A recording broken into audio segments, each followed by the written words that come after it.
Hello, everybody. We are here at Pfizer Forum, where the Milwaukee Bucks have prolonged their season at least one more game. They win Game 5, 115-92 over the Indiana Pacers. Shorthanded and all, you got a double-double from Bobby Portis, double-double from Patrick Beverley, double-double from Chris Middleton, and the Bucks stave off elimination in kind of convincing fashion. My name is J.R. Radcliffe. I'm joined by my colleague at the Milwaukee Journal Sentinel, that's Ben Steele, and from the Indianapolis Star, Dustin Dopirak. Ben, will start here. Chris Middleton and Bobby Portis, they were kind of the name of the game, especially Bobby, coming off that game where he got ejected. And I think we see it now, and it's like, well, it could have gone very differently if Bobby Portis had been available for that game. It sounds like he's pretty contrite, and I feel like kind of the emotional center of the whole thing. Is that how you saw it as well? Yeah, it's amazing how the narrative can flip so quickly. Absolutely. After he ejected in the first quarter of Game 4, he was the villain of the Bucks fan base. Like, how could you do this? Mm-hmm. And it's such an important game with so many people out. We need you to keep your head. And his teammates said the same thing. But the interesting thing that came out of today was Bobby Portis himself apologized to the team before the shoot-around. And, he could say the words only mean so much, but he come out with a double-double. That's the biggest apology that Bobby Portis can do. Yeah. Now, he's always been played better at home. Now we'll see if he can translate that to a road game. The narrative for the whole series is flipped because they bring it back to Indiana, but now the question again, can Giannis Antetokounmpo and Damian Lillard play? We don't know that. I would think if it were an elimination game and they could play 2 days from now, then they could have played tonight. I'm saying I don't know if I believe they are going to play, but Doc Rivers threw in 3 varies, very, very, very close, he said. So what are you thinking? What's your gut telling you as it relates to their 2 stars? I would say that they are probably a little further than Doc Rivers would have us believe with his varies and varies and varies. But yes, he said close throughout this whole series. Mm-hmm. It's just with these soft tissue, especially these calf injuries, they could lead to the Achilles issues. They're just going to play it safe with those 2 guys.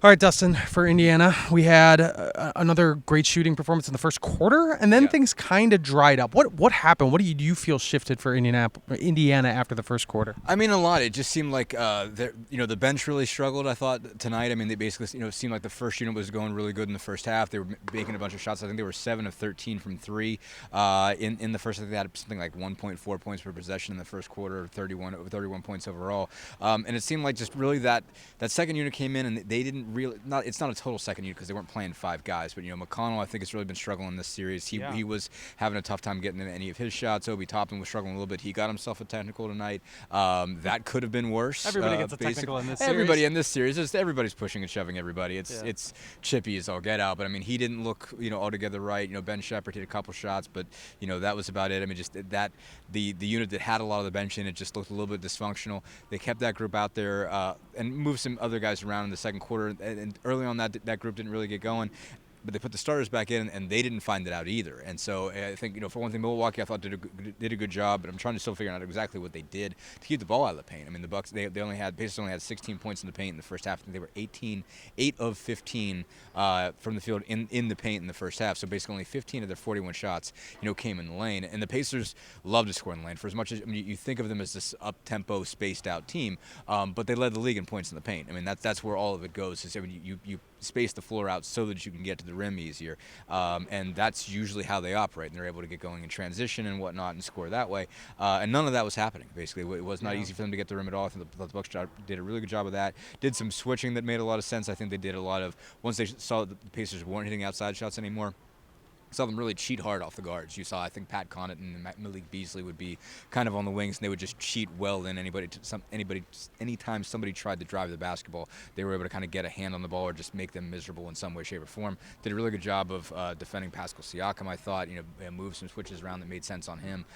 So the Bucks did a really good job. They outcompeted the Pacers, as the Pacers would say, and the Pacers didn't make any shots to kind of bust them out of what they wanted to do. So basically, when it started going haywire, I mean, it really just snowballed, and it didn't stop until they were down by 20, and it was the fourth quarter.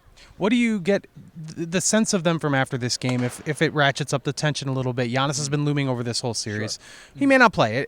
I don't know, 50-50 at best, I'd say, but it's a little bit less freewheeling, a little bit less like they've got something to lose now, I would think, going forward.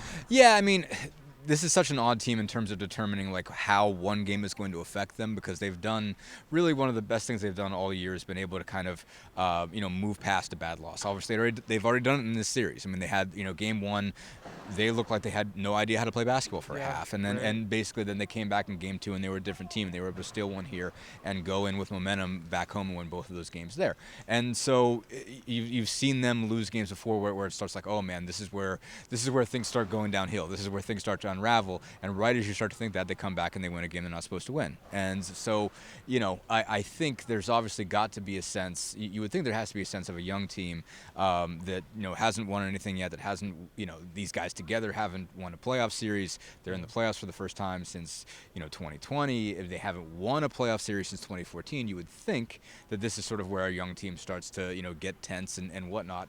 And maybe it will, but it also maybe won't, because again, this is a group that tends to shake these kinds of things off. And obviously the way they're talking about it after Miles Turner and Tyrese Halliburton was like, we're trying to embrace the opportunities. We still get these guys coming back home. We have an opportunity, still a couple opportunities to clinch this thing. We haven't lost anything yet, but you lost a key opportunity. If Damian Lillard and Giannis come back, it's a different series. Mm-hmm. You're playing a different team than you have so far. And if you manage to go up 3-1 and lose it, you're going to look back at this game and say this was the opportunity where that's where you blow it.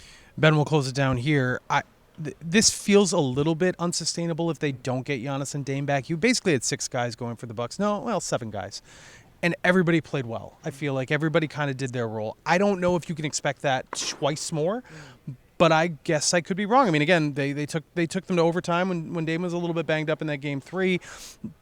It at least feels like there is a formula there. Do you think there is a formula there, a pathway forward, if Giannis and Damian Lillard don't come back? Well, the adage that role players play better at home. Yes. And you certainly saw that today. I mean, we mentioned Pat Beverly. I don't know if you're going to get another 13-point, 12-assist game. I don't know. The defense that he played today, play into the crowd, that's what he does. Vibes, a lot of vibes. Yeah, there are a lot of vibes. So I don't know if this is sustainable, but we know Chris Middleton's scoring. That's certainly sustainable.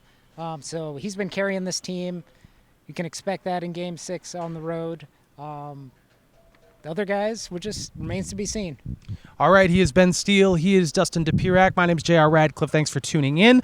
Bucks Pacers headed back to Gainbridge Fieldhouse in Indianapolis for Game 6 on Thursday night, 5:30 p.m. local time, so not super late like this one. So we'll see what happens, and if there's a Game 7, that will be on Saturday back here at Pfizer Forum. Thanks, everybody.